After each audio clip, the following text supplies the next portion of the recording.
Hi everyone, my name is Jacob Armstrong, and I'd like to take a little time today to talk about a relatively unknown historical fact. So, everybody knows about World War II, and if you don't, I'll sum it up.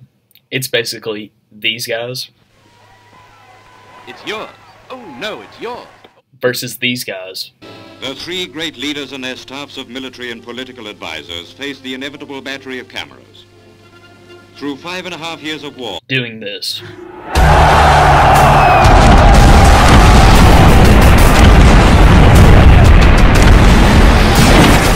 You've also probably heard about National Socialism and its founder, Adolf Hitler. In this day and age, it's almost impossible to have not heard about it or him.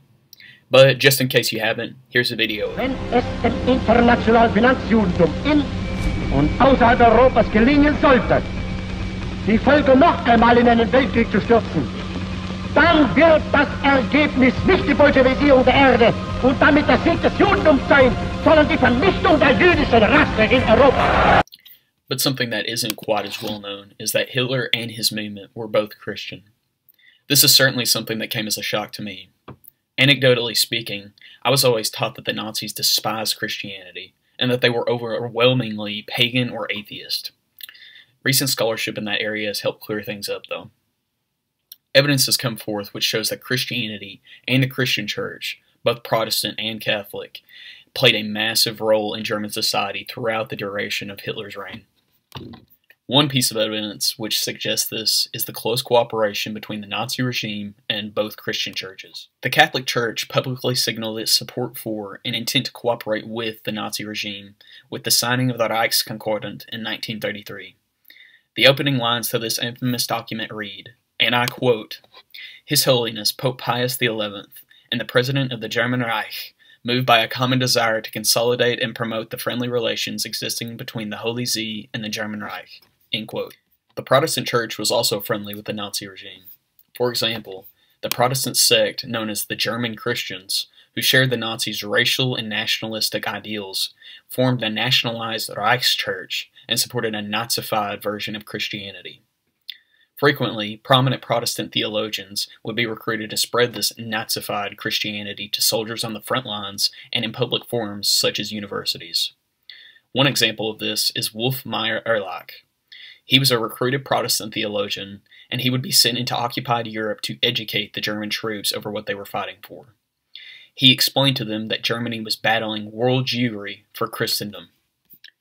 Another piece of evidence which suggests a prominent role for Christianity in German society during Hitler's reign is the prevalence of Christian icons and symbols in Nazi propaganda. You can find Christian themes scattered throughout their propaganda. This was true for official material from Goebbels' propaganda ministry, as well as unofficial material from outlets such as Julius Streicher's Der Stürmer. Here are a few examples. This one is a piece entitled Resurrection, and it's from Julius Streicher's Der Stürmer.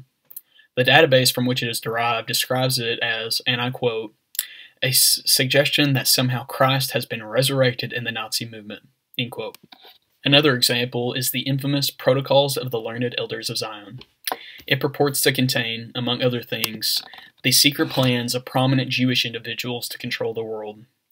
Many scholars argue that this notorious document is simply a forgery. Even if it is, it has still proven to be enormously influential on prominent Nazi thinkers such as Hitler. This document would be mass-produced in Nazi Germany and then would be distributed to the local populations, where it would be cited as proof that the Jews planned to destroy Christianity and Christendom. The Nazis would be sure to point out passages such as Protocol number 17, which reads, "Freedom of conscience has been declared everywhere, so that now only years divide us from a moment of the complete wrecking of the Christian religion." Really, the most compelling piece of evidence which supports the assertion that Christianity played a prominent role in German society during the Nazi regime is the fact that most of the German public self-identified as Christian. Most of the nearly 67 million Germans who were alive during the Nazi regime self-identified as Christian. They belonged either to the Roman Catholic Church, which had 20 million members, or the Protestant Church, which had roughly 40 million members. Now, of course, some of them might have been purely nominal Christians, but it stands to reason that most of them held a genuine faith. This wasn't just limited to the public either. Christianity was highly prevalent within the German leadership as well. Some proofs of this include comments made by top Nazi officials such as Adolf Hitler and Joseph Goebbels. Hitler made numerous allusions to Christianity. For example, in a speech given in April of 1922, Hitler made it plain that he regarded Christ's struggle as a direct inspiration for his own. Comments were also made in his book Mein Kampf. For example, he wrote, and I quote, "Anyhow, the Jew has attained his ends. Catholics and Protestants are fighting one another to their heart's content, while the enemy of Aryan humanity and of all Christendom is laughing up his sleeves." Joseph Goebbels himself is recorded as saying, "The struggle we are now waging today, until victory or the bitter end, is, in its deepest sense, a struggle between Christ and Marx." Open espousals of Christianity weren't just limited to the higher-ups either. This is shown in the fact that the NSDAP party program has specific stipulations concerning Christianity. Point 24 of the NSDAP party program for 1920 reads, and I quote, "The party as such represents the standpoint of a positive Christianity, without tying itself to a particular confession." End quote. Now, this isn't something that was likely to happen if Christians were an insignificant fringe group within the party. Some scholars have argued that Nazi appeals to Christianity were disingenuous, and that the Nazis were simply faking being Christians in order to appease the largely Christian public. Other scholars, however, have countered those claims, arguing that those accusations are, quote, "products of wartime propaganda." They say that political parties operating within extreme environments have little incentive to alter their message in order to appease the public. And here's a quote, "In such an extremist environment, such as post-World War I Bavaria, where they were operating, a tiny party like the National Socialist German Workers' Party felt little need to tone down its message for the sake of public relations."